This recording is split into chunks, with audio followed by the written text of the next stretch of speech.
What's up, galera?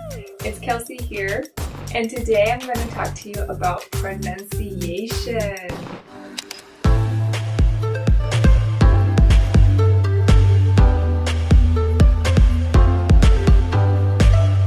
Some of you might be surprised to see that I look so different.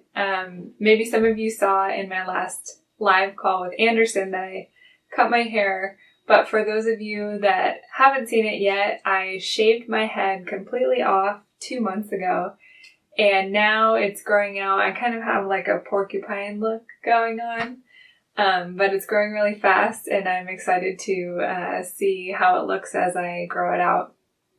But enough about me. Let's get back to the lesson. We're going to talk about how to pronounce regular past tense verbs. And the formula is pretty easy. You know, if it's a regular verb and we want to make it past tense, we just add ed. But the confusion comes with the pronunciation, because let's look at 3 words, for example. We have kiss, play, and flirt. I'm in a good mood today, so I chose some words that make me feel happy. So if we make these past tense, we add an ed to each one, but notice the end sound of each word when I change it to the past tense. Kissed, kissed. Played, played. Flirted, flirted. Did you notice how the sounds changed at the end of each one, even though they all had ed at the end? We're going to talk about the sounds, but first I want to talk about the syllables. Each one of these base verbs has 1 syllable. We have kiss, play, and flirt. So we only have 1 syllable or 1 vowel sound. Can you notice a difference in the syllables when we change to the past tense? Kissed, played, flirted. Yeah, so I clapped twice on flirted because in the past tense, we add an extra syllable. And that's because the base verb, flirt, ends in a t sound. And it's really hard for us to squeeze the t and d sounds together, so we just give it an extra syllable. This also happens with verbs that end in d or the d sound. For example, decide becomes decided. We add that extra syllable and it ends in the d sound.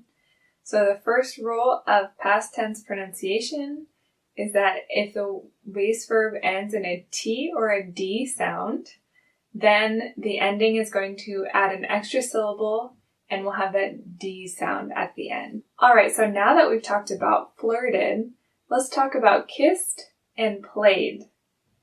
Both of these will stay in the same amount of syllables in their base form when they go to the past tense. But they have different sounds at the end of the words. We have kissed and played. But Kelsey, why? How do I know when it's supposed to end in a t or d sound? Don't worry. We will use the same cues that we did for flirted and look at the end sound of the base verb. So for kiss, we end in a s sound and it gets the t sound for the ed ending. For play, we have a y sound at the end. And a y sound will get a d sound for the ed ending. Okay, Kelsey, that's great that I know how to pronounce the ending for a s or a y sound. But what about all of the other sounds? Do I have to memorize them? Well, you could, but there's actually a trick that I want to show you for how to know when it's going to end in a t sound or a d sound. All right, let's take a look at this first group of sounds. P, f, k, sh, ch, s, x. At first, it might not seem like they have a lot in common, but if you take your 2 fingers and place them on your throat, notice if anything happens when you make the sounds. P, f, k, Did you feel anything? No? Well, that's great because these are what we call unvoiced consonants. A consonant is just any letter that's not a vowel. So we can make these unvoiced consonants without vibrating the throat. So our second rule of pronunciation is if a verb ends in an unvoiced consonant, the ed ending will give us the t sound. So if these are unvoiced consonants, does that mean the other group are voiced consonants? Well, let's try it out. Take your two fingers to your throat and repeat the sounds with me.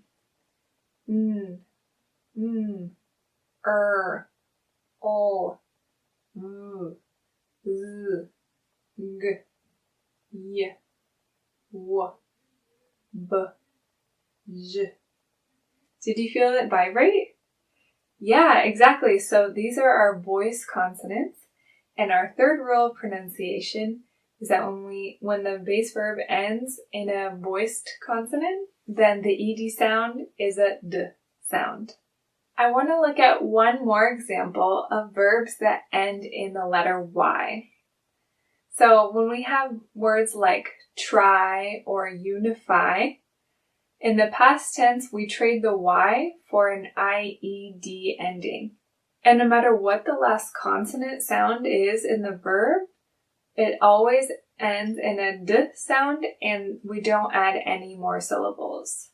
So try becomes tried and unify becomes unified. So our last rule, number 4, is that verbs that end in Y change to IED and they keep the same amount of syllables and they have the d sound at the end. All right, so now that we have our 4 rules of past tense pronunciation, let's do some examples. Let's look at this word jump. How do you think we'll pronounce it in the past tense? Will it be jumped, jumped, or jumped? Take a second to think about it. Well, let's look at the last sound in our base verb, jump. Is it a T or a D? Nope. Okay, so we know we are not going to add the extra syllable, so jumped is out. Okay, it's a P sound. Let's get our 2 fingers, place them here. I don't feel any vibration, so that means this is an unvoiced consonant, and we're going to end in the T sound. So the correct answer is jumped. Jumped. Very good. The next example is attract. So is the ending going to be attracted, attract, or attracted? It ends in a T sound. So we know we need to add the extra syllable and the end sound will be a D. Attracted. Great job. Number 3 is turn. Should it be turned, turnt, or turned? Well, the last sound is an N, so not a T or a D. Okay, so we know it's not turned. Okay, N. It's vibrating for me. So I'm going to go with a D sound at the end. Turned. All right, and our last example is multiply. Multiply. Okay, so it ends in a Y. We don't need to worry about the last sound. We'll add IED. And so we already know that it's going to be multiplied. Great job, you guys. So I know it might sound really complicated, and I don't expect you to stop in the middle of a conversation to check for the vibrations if you're not sure. But it's just a tool for you to use, especially when you're practicing at home. And when you just continue to practice and listen, you'll get the hang of it. And at least it's good to know that there's a reason why we do the things that we do in English. Okay, so let's do some practice together. I will display the word here and pause the video, see if you can figure out what the pronunciation should be, and play it again as I pronounce the word and see if our pronunciations match. Okay. Floated, floated. Danced, danced. Tried, tried. Watched, watched. Hugged, hugged. Added, added. Talked, talked. Arrived, arrived. Opened, opened. Left, left. This one's a little bit trickier because that GH sound makes the F sound when they're put together. But I hope you found this video helpful, and just continue to practice. Don't worry, it's wonderful to make mistakes. That's how we all learn. Before I sign off, I also wanted to tell you that this applies not only to past tense verbs, it's actually any word that ends in ed. So we talked about the word unvoiced. Unvoiced ends in ed. It's not a verb, it's an adjective. But because that last sound before ed is a s, we finish with a t sound.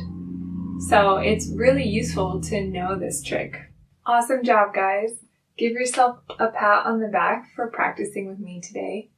And if you enjoyed this video, please give us a like or a comment, and I can't wait to see you in the next video. Have a good one. Bye.